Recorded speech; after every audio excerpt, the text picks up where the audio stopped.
嗨，大家好，欢迎来到 AutoParts 的频道。上一集我们聊到活塞3道环的作用，以及过多的吹漏气会对引擎带来哪些负面的影响。那这一集我们接着往下讲，还有哪些情况会让吹漏气变得更严重，以及很多人关心的湿式皮带的问题。那我们就直接进入主题了。所以长时间下来，如果你卡环了，就会机油没办法密封嘛，就曲轴箱的机油就你在上下行程当中就窜到燃烧室里面去烧掉，造成机油消耗。那还会诱发哪一个问题呢？就是你的引擎的吹漏器过大，造成你的 PCV 阀提早损耗。所以如果你的 PCV 阀有问题，其实除了你刷动力外，那你可能活塞环或者是你曲轴箱的机油已经提早被污染，造成活塞环3道当中有2道已经发生了卡环的现象，才会造成你曲轴箱的压力过大，就诱发机油消耗等问题提早发生。那我们在上去可以看到，像现在的直喷为什么更容易吹漏器稀释了？喷油嘴直喷喷油嘴是在缸体里面，这是活塞的侧边。那当然像 BMW 宝马有一些在上面，这一种的吹漏器喷油的稀释问题会比较少一点。像有一些像福斯、奥迪、大众这些奥迪有一些缸内直喷是在这里。那你在冷车的状态下，为什么我们都讲冷车的机油稀释会更严重呢？首先我们都知道金属热胀冷缩的原理，你在冷车的状态，金属没有办法达到一个很好的密封效果，造成活塞环没办法完全密封。那你在冷车的时候，因为冷车的时候你喷油量会多一点，要迅速让你温度上来，所以这时候过多的燃油就会这样子喷进去，然后你因为活塞环跟缸壁还没有完全密封，就窜到曲轴箱里面去稀释了机油，汽油去稀释了机油。那如果冬天或者雨天呢？那你里面还有伴随着水汽、空气、汽油这样窜进去。那所以为什么短里程的车，如果你保养周期太长，久了之后会造成机油消耗，就是这个原因。因为首先第一，你水蒸气无法完全蒸发，到达发动机没办法达到一个温度点，引擎没办法达到一个温度点，你就熄火了。水分、汽油都在曲轴箱，那你机油又被污染，你就没有换油，就会延伸到卡环这些问题。然后会延伸到哪些问题呢？就是你曲轴箱的机油已经被污染了。油封最怕就是酸性的机油把它侵蚀了，所以你的气门油封，这是气门油封示意图，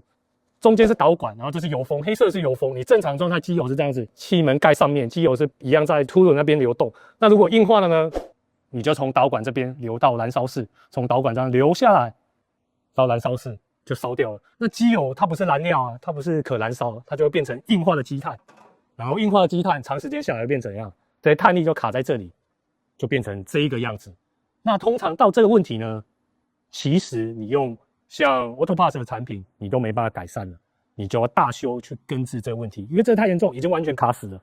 那还有个问题，你在中长期如果机油被稀释，为什么有一些车大马力的车，它的波丝轴瓦很容易磨损？其实是机油被稀释。如果你刷了动力之后，你的油品相对应的没有换更好的，或者是你没有用，比如说像可以搭配 AutoParts 的产品，去让机油的抗磨能力、抗油压力更强。那你看到波丝轴瓦，因为机油要支撑这些油墨嘛，因为被稀释了，哇，它没办法支撑起凸轮波丝，那金属基件就在这里直接接触就磨损，大小波丝就磨损，就变成这些划痕的情形发生。如果你刷大的动力或者是机油没有勤换的大马力车，那你就会先引发这些问题，甚至再严重一点卡环、机油消耗，整个的引擎基件的问题提早发生。现在很多人在讨论湿式正时皮带会不会影响引擎的寿命。这套系统一开始的设计是为了对应环保法规，用在小排量的内燃机上面。因为皮带直接在引擎内用机油润滑，使它的阻力可以更低、更安静。最重要的是，燃油效率可以更好。但问题也就在这里，这套系统除了很吃机油品质外，更怕的是引擎的吹漏气。那像我们影片提到，当引擎产生吹漏气后，燃烧后的副产品会窜入曲轴箱，这些副产品会不断的与机油蒸煮混合，导致你的机油提早劣化、酸化。而湿式皮带就是泡在这种劣化的机油里面，不停的运作。久了之后呢，这些皮带的材质会被破坏，纤维开始分解，甚至堵塞机油的油道或者滤网。一旦走到这一步，引擎的问题就会开始连锁发生。那该怎么预防呢？你只要在换油之前使用 AutoParts 2024引擎内部清洗剂，让它跟旧机油运转15分钟，然后它就可以把曲轴箱这些燃烧过后的副产品啊、硫化物啊、水分一起带走，也让整个湿式皮带的润滑系统保持干净、保持洁净，让你的新机油发挥功能，延长皮带的寿命。新机油保养，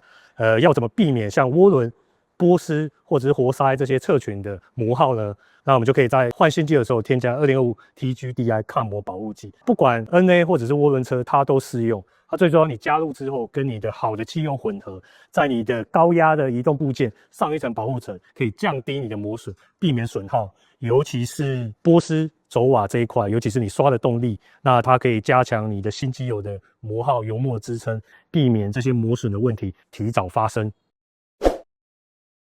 那其实我们一直在提保养从源头开始，那源头哪里呢？就是油箱，一台车最重要的粮食。那像喷油嘴的保养，因为你喷油嘴要养护的好，它的雾化状态好，它燃烧效率好，那你只要在加油前添加一支喷油嘴清洁剂、燃油系统清洁剂，加到油箱里面，再去加油，它就跟汽油充分混合，那就可以边清洗边保护，让你的喷油嘴里面的沉积物，甚至到燃烧室的软性沉积物，它都可以清洁，改善喷油嘴雾化不良的问题。那我们建议呢，